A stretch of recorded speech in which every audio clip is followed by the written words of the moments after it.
अनाथ बेटा। रूपा और शेखर सरिता विहार में रहते हैं। वो अपनी जिंदगी में बेहद खुश होते हैं। दोनों का शौर्य नाम का एक बेटा भी होता है, जिस पर दोनों ही अपनी जान छिड़कते हैं। शेखर, अब तो आप शौर्य को अपनी गोद से नीचे उतार दीजिए, उसके सोने का टाइम हो रहा है। नहीं रूपा, इसे मेरे पास ही रहने दो प्लीज। मैं थोड़ी देर में इसे बिस्तर में सुला दूंगा। लेकिन कल सुबह आपकी ऑफिस में मीटिंग भी तो है ना, और इसके लिए आपको कल जल्दी भी तो निकलना होगा। जाइए, आप भी जाकर सो जाइए। क्या यार, अभी तो मेरी गोद में आया था मेरा बेटा और तुम उसे लेकर जा रही हो। बाद में कर लेना अपने बेटे से प्यार, अभी जाकर सो जाइए। रूपा शेखर से शौर्य को ले रही होती है कि तभी शौर्य रोने लगता है। शौर्य को रोता देखकर रूपा उसे फिर से शेखर को थमा देती है। आपका बेटा ना एक नंबर का नौटंकी है, बिल्कुल आप पर गया है वो। साफ बोलो ना, तुम्हें जलन होती है हम दोनों बाप बेटे का प्यार देखकर। पहले बड़ा तो होने दो तुम शौर्य को, फिर देखना वो सबसे ज्यादा मुझे ही प्यार करेगा। देखते हैं। ऐसे ही दिन बीतते चले जाते हैं और एक दिन कैंसर की बीमारी के चलते रूपा की मौत हो जाती है। अब शौर्य 3 साल का हो चुका होता है, जिसके कारण उसकी दादी शेखर पर दूसरी शादी का दबाव बनाने लगती है। शेखर, शौर्य अभी बहुत छोटा है और उसे इस समय एक माँ के प्यार की बहुत जरूरत है। माँ, मुझे दूसरी शादी नहीं करनी।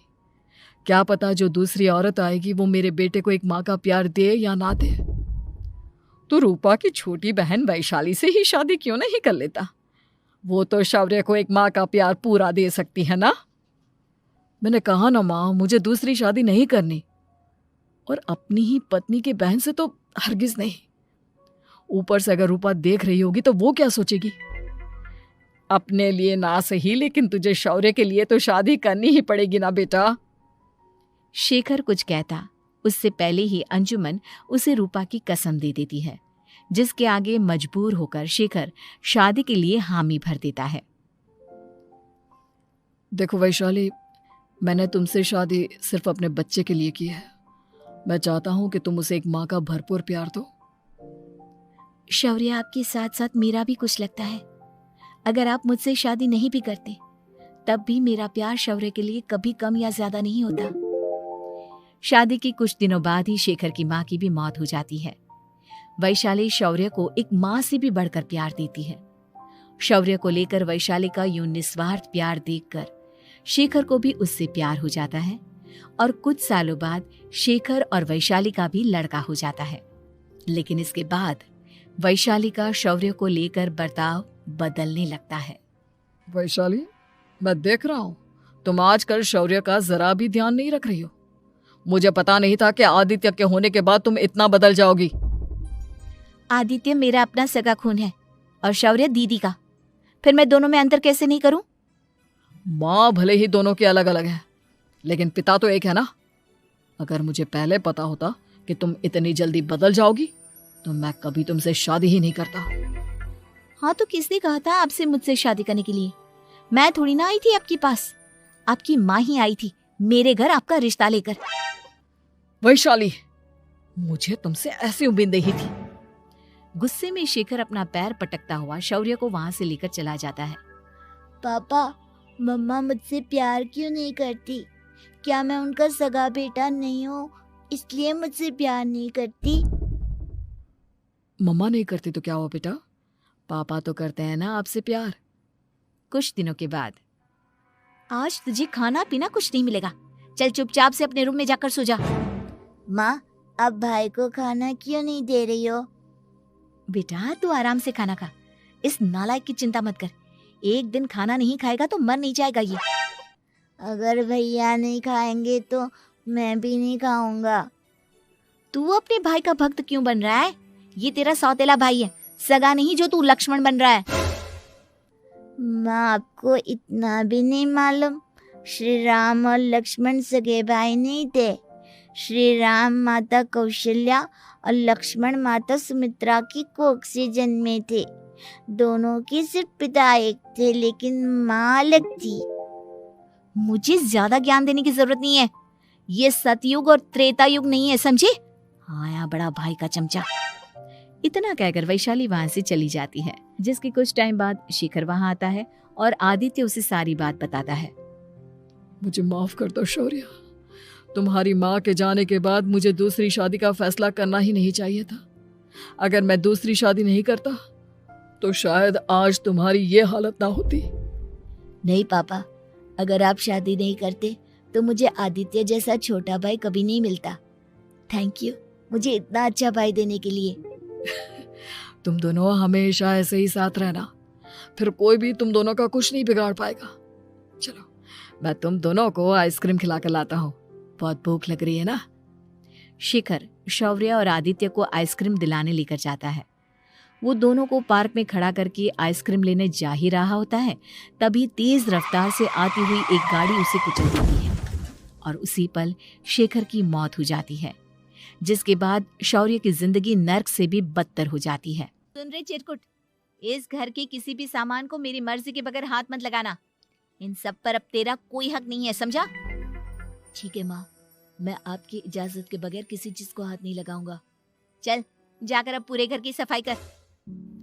महज 7 साल का शौर्य वैशाली के कहने पर अपने नन्हे नन्हे हाथों से पूरे घर की सफाई करने लगता है। ऐसे ही दिन बीतने लगते हैं, लेकिन मासी से माँ बनी वैशाली को उस मासूम से बच्चे पर जरा भी तरस नहीं आता। क्यों शौर्य, ये घर में इतनी गंदगी कैसे हो रही है? ढंग से सफाई नहीं की है क्या तूने? माँ मैंने तो अच्छे से सफाई की थी, लेकिन आदित्य बार बार इधर उधर चलकर गंदा कर देता है। अच्छा, खुद से एक काम ढंग से नहीं होता और अपनी गलतियों का जिम्मेदार मेरे बेटे को ठहराता है। इतना कहकर वैशाली बांस का डंडा उठाकर शौर्य को जोर जोर से मारने लगती है। तभी वहां वैशाली के मायके वाले भी आ जाते हैं और उसकी सारी करतूतें देख लेते हैं। माँ मैं ऐसा क्या करूं जिससे आप मुझे भी आदित्य के जितना प्यार करोगी? बोलिए ना माँ, मेरे क्या करने से आपके अंदर मेरे लिए ममता जागेगी? वैशाली शौर्य की एक नहीं सुनती, उसके ऊपर डंडे बरसाती जाती है। हद पार होते देख वैशाली की माँ उसका हाथ पकड़ती है और जोर से उसे थप्पड़ मारती है। यही सब करने के लिए तूने दामाद जी से शादी की थी? हमने सपने में भी तुझसे ऐसी हरकत की उम्मीद नहीं की थी। तू माँ नहीं, माँ के नाम पर एक धब्बा है। बस कीजिए माँ, आदित्य के इस दुनिया में आने से पहले मैंने इसे बहुत प्यार किया था, लेकिन अब जब मेरी खुद की औलाद है तो मैं किसी और के बच्चे से प्यार क्यों करूं? अरे नालायक औरत, जिसे तू किसी और का बच्चा कह रही है वो तेरी खुद की सगी बहन का बच्चा है।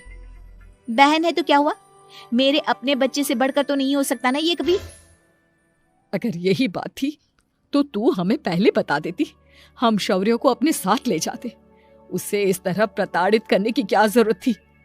अगर आपको लेकर जाना है ना तो ले जाइए इसे, मैं नहीं रोकूंगी। नहीं माँ, मुझे कहीं नहीं जाना, मुझे आपके साथ ही रहना है। मैं तेरी कोई माँ बाबा नहीं हूँ, तेरी माँ मर चुकी है, समझा? अब निकल जा मेरे घर से। माँ अब बहुत गंदी हो, मुझे भी नहीं रहना आपके साथ, मैं भी भाई के साथ ही जाऊंगा।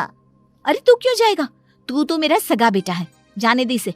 हम यहाँ ऐश से रहेंगे, तुम्हारे पापा बहुत सारी जमीन जायदाद छोड़ गए हैं तुम्हारे लिए। नहीं माँ, मुझे भाई के साथ जाना है। आप अच्छी नहीं हो, आप बहुत बुरी हो, आप भाई को बहुत परेशान करती हो। देख वैशाली, तुझसे ज्यादा समझ तो इस मासूम बच्चे में है। ये तेरे बुरे कर्मों का ही नतीजा है जो आज तेरी सगी औलाद खुद से तुझे ठुकरा रही है। आदित्य, तुझे इस शौर्य ने भड़काया है ना मेरे खिलाफ? नहीं माँ, मुझे किसी ने भड़काया नहीं, पर मैं सब देखता हूँ, सब समझता हूँ। भाई बहुत अच्छा है, वो आपकी जैसा नहीं है। चलिए नानी। इतना कहकर वैशाली के मायके वाले आदित्य और शौर्य को अपने साथ ले जाते हैं और इस तरह वैशाली बड़े से घर में अकेली पड़ जाती है। 2 बेटों के होते हुए भी आज उसे माँ कहकर बुलाने वाला कोई नहीं होता।